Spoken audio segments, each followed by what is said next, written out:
হ্যাঁ, long long ছুটতে শুরু করবে বুঝলা।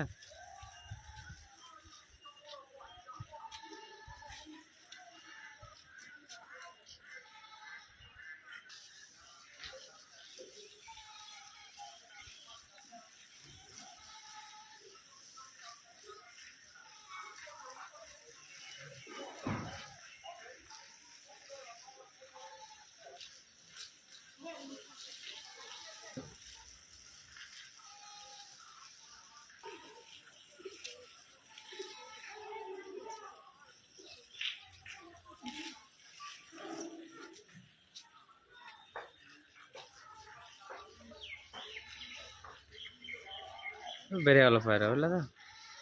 এবার টান ধরতে হবে, আর একটা হয়তো পাক মারবে, তারপরে লং টানতে শুরু করবে।